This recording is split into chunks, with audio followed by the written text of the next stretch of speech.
কেন এই একটা মোবাইল আছে তখন পুরোটা ফোন। আচ্ছা পরে বল পরীক্ষাটা আস্তে আস্তে আমাদের অভিভাবক শিল্পীরা এসে পড়েছেন। আমাদের স্বনামধন্য শিল্পী শ্রী প্রদীপ রক্ষিত মহাশয় আমাদের মধ্যে উপস্থিত হয়েছেন। ভীষণ ভালো লাগছে দাদাকে পেয়ে আজকে দিনে।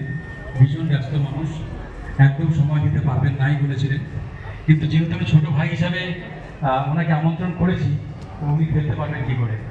তো প্রদীপ রক্ষিত মহাশয় এসে গেছেন। উনি ঘুরে ঘুরে আপনাদের প্রত্যেকের ছবি দেখছেন। আপনারা দেখুন, দাদা আপনাদের কাছে যাচ্ছে। যদি কিছু জানার থাকে, আপনাদের ছবি সম্বন্ধে যদি জিজ্ঞাসা থাকে, প্লিজ জিজ্ঞাসা করবেন, তাতে আপনাদের ভালোই লাগবে, উপকারী হবে।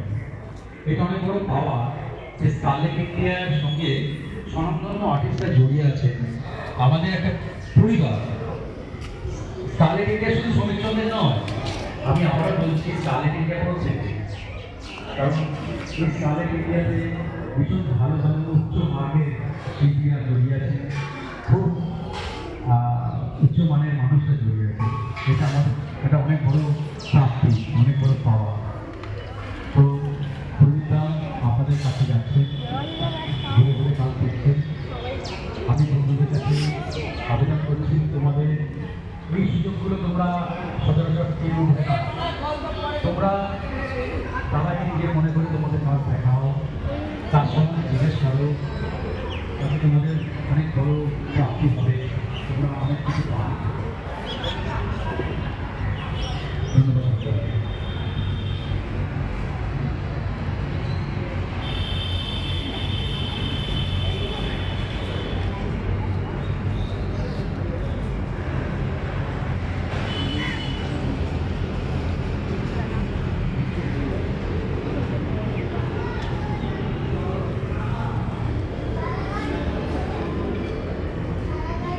আমি কিন্তু অপেক্ষায় রয়েছি, ঠিক আছে?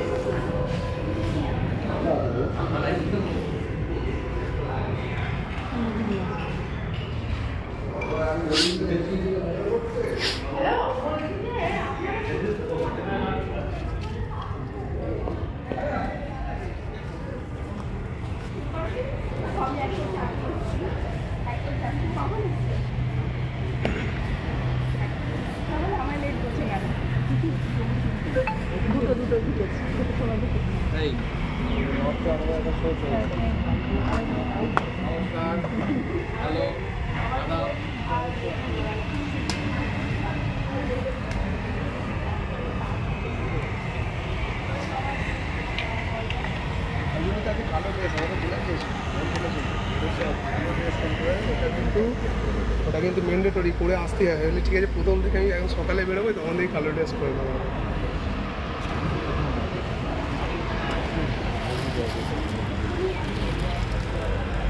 তখন পাঠাচ্ছি আমি লিখে যাবো, আমি একটু হোয়াটসঅ্যাপ করি। এই আর একটা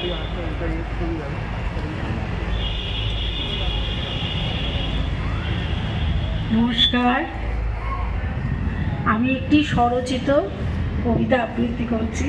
আমি এটা নিজে লিখেছি, সকলে একটু শুনবেন এবং মতামত দেবেন, চেষ্টা করছি।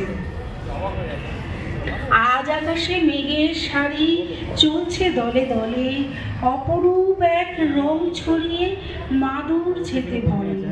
তবুও মোদের কোথায় যেন বেদনায় মন কাঁদে, সদ্য ফোটা ফুলটি যে অকালে ছড়িয়া পড়ে। সেই নারীটিও ফোটাতে ফুল